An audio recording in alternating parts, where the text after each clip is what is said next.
nagpa-interview ka na rin pala kay Supremo Epipino Labrador. Okay yan, Arlene, para mas marami makapaalam sa mga ginagawa at ginagawa niya ni Kibuloy. Siya mas delikado katayuan kasi nandoon siya. Oo nga, pero nakamas naman yun nung in-interview ako. Sana lang no, sa mga mga vloggers, sa mga newscaster no na kumukuha ng stories ko at nagsisimpatay sa atin at sinasabi kung they believe in me, you know, I really appreciate that. Pero sana you have to make sure ba na safe yung inyong sitwasyon kasi alam naman natin no, sa Pilipinas 6,000 pesos lang yung buhay ng tao diyan. Maraming 6,000 pesos kaya yan si Kibuloy. Anong nangyari kay kay Ka-Percy? O di ba? Plinay ni Ka-Percy yung aking mga videos sa kanyang mga show. Anong nangyari? Tinambagan si Ka-Percy. Sinong nagtambag nun? Hindi natin alam, no? Pero ano lang, sana sa mga vloggers, no, na kumukuha o sinishare yung mga stories ko o binobroadcast, pinag-uusapan yung mga yung buhay ni Kibuloy at mga buhay namin, no? Sana isipin nyo rin yung safety nyo, ha? Kasi wag sana nating yung mga nangyari before, let's pick up lesson, no. Wag nating hayaan na meron pang another Percy Lapid na mangyayari sa ating mga vloggers, no. So please take precaution ba. Ako malaya akong namamahayag dito kasi nasa US ako. Takot nga sila pumunta ng Manila dito pa sa US. Di ba? Alam ko pwede rin silang magbayad ng kung sino dito para tirahin ako, but unlikely na mangyayari yun na ganun. Kasi yung mga tao dito, hindi po katulad yan sa Pilipinas, no, na laganap yung corruption, no. Dito we valued life. Kahit buhay ng ibon ay binavalue namin. Lalo pa ang buhay ng tao. No, hindi po namin basta-basta pinapatay yung sino man just because of money. No, hindi po ganun dito. Kaya ako po ay confident, no, na safe ako dito. So kayong nasa Pilipinas, iba po ang sitwasyon ninyo. Kaya kung maaari po gumawa po kayo ng meron ba tayong planning ahead ba? Precaution ba para sa mga safety ninyo? No, kaya ako na lang yung nagsasalita, sinasabi ko na lang sa mga kasamahan ko, no, na hayaan nyo na lang na ako na lang yung punching bag, manahimik na lang kayo, kasi kung kayo ang magsasalita nasa Pilipinas kayo, hindi ko rin hindi ko rin ma-accept kung ano man yung mangyayari sa inyo. O tingnan nyo nga yung isang isa sa pinakaunang workers ni Kibuloy, no, si Ate Ilsa Bolivar. No, anong ginawa? Matanda na yun si Ate Ilsa. Lola na yun. Lumabas sa pagka-worker. O nagtayo ng kasariling simbahan. Ang daming mga members ni Kibuloy na sumali doon sa simbahan niya kasi marami na rin nakarealize na budol-budol to si Kibuloy. Pumunta doon sa simbahan nila Ate Ilsa.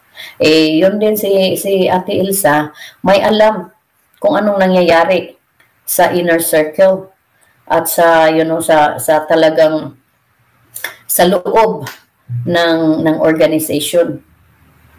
Anong nangyari? Tinambagan. Ilang bullets yung tinira kay Ate Ilsa.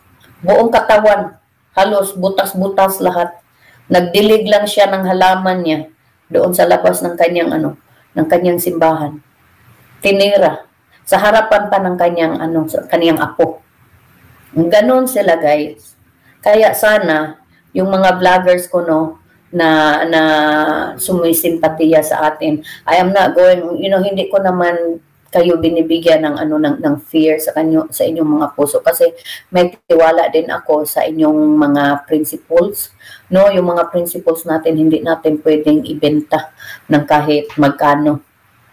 if we know we are standing on the truth, hindi tayo takot na magsalita, hindi tayo takot na i-broadcast kung ano yung totoong information. And I understand that, and I really have a high regards for you guys. Pero sana isipin nyo rin yung safety nyo, kasi meron din kayong mga family, may nanay kayo, may mga kapatid kayo, may mga anak kayo, and you know, isipin din natin sila when we make our choices ba.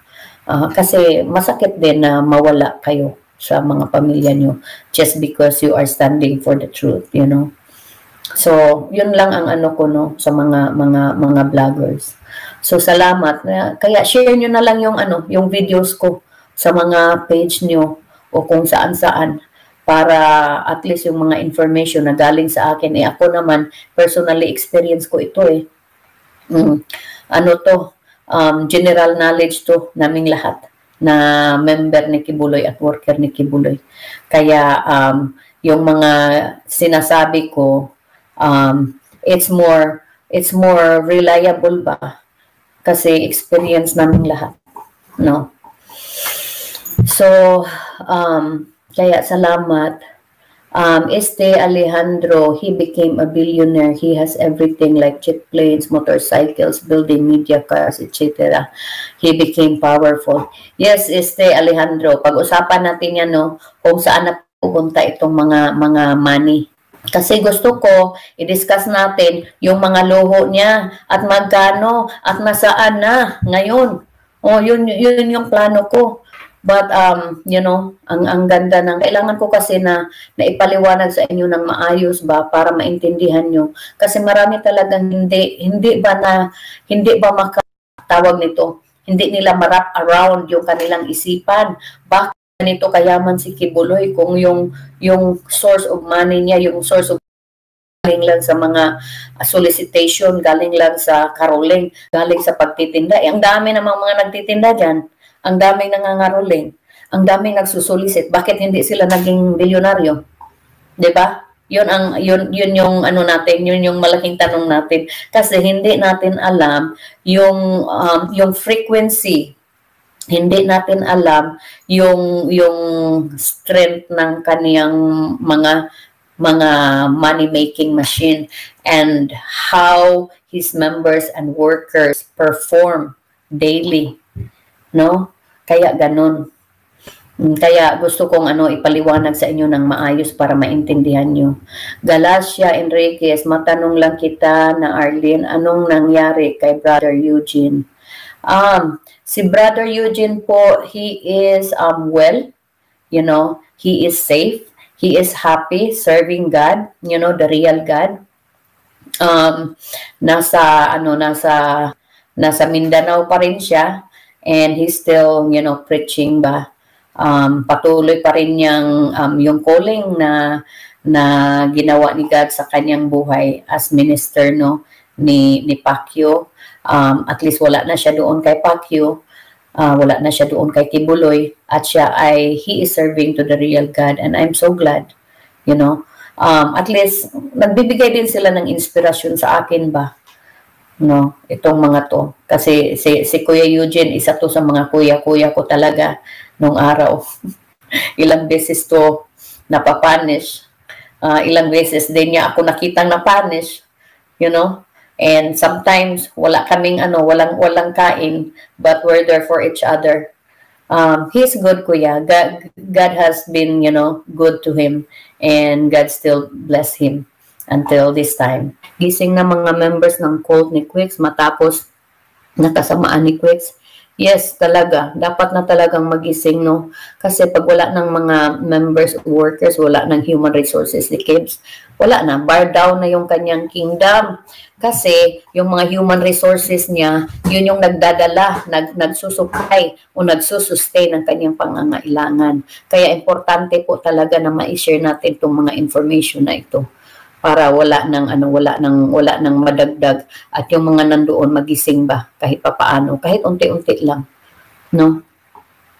Truthfully, dahil gusto ko talaga na masakit itong si Si Kibuloy. Oh. Gusto natin, Brad, na humaba yung buhay ni Pacquiao. Sana wag muna siyang mamatay, wag muna siyang magkasakit. Sana healthy siya. Sana hahaba pa yung buhay niya para harapin niya itong mga cases niya dito, no? Michelle Edwin, yung mga high-ranking politician na kasama ni Pacquiao, are they believers too? If so, di mga uto-uto din yung plain corrupt, just wondering. No, Michelle, hindi po sila mga members. Sila po ay nakikinabang lang kay Pacquiao at ganun din si Pacquiao nakikinabang sa kanila. Naglulutuan lang po sila. Alam po ng mga politicians na to kung anong mga ginagawa ni Pacquiao, no? Yung mga close-in na mga politician ni Pacquiao, alam nila kung anong nangyayari. But they're just playing games with each other. So ganun po kasi nga masyadong corrupt yung ating sistema sa Pilipinas, yung mga politicians natin, lalong-lalo na si Pacquiao. Kaya ganun. So hindi po sila mga members. Wala pong mga politicians na members ni Pacquiao. As far as I know, no. Wala. Kahit nga si Digong, best friend niya yan, hindi yan nagpabaptize, hindi yan nagpa-member. Kasi alam ni Digong kung ano yung best friend niya. Napabaptize ka doon sa Diablo, pareho na kayong Diablo. Bakit ka pa magpabaptize? Ikaw na lang magpabaptize sarili mo. Gano'n na lang. Di ba? Jocelyn Mondiar, Arlene, di ba ang Diyos sobra ka magagahom, wala imposible sa iyaha, pero nga naman nga kailangan pa og mubuhat og illegal para maka-raise og kwarta, dili ba di ay mag-provide ang amahan sa legal nga paraan? That's a good question, Jo. Yeah, God owns everything. Tsaka yung mga money, God doesn't need that. We need that, but God doesn't need that. Why do we have to create illegal things or do illegal things para daw sa Panginoon? How is that possible? Tatanggap si God ng money dahil sa ating kasinungalingan, dahil we are doing the white lies or brown lies or yellow lies or red lies. It doesn't matter, lies pa rin. At yan ang ialay natin kay God. Anong gagawin ni God dyan sa pera? Sige nga, isipin nyo nga. Anong gagawin ni God sa pera? Bibili si God ng helicopter? Bibili si God ng eroplano? Bakit? Bababa si God dito para magdadrive ng eroplano, mag-helicopter, o para i-boast yung kanyang ego? No, guys, think it through. It's not for God. What you're doing is not for God. It's for someone who pretended to be God. Yung peking God, para sa kanya yan.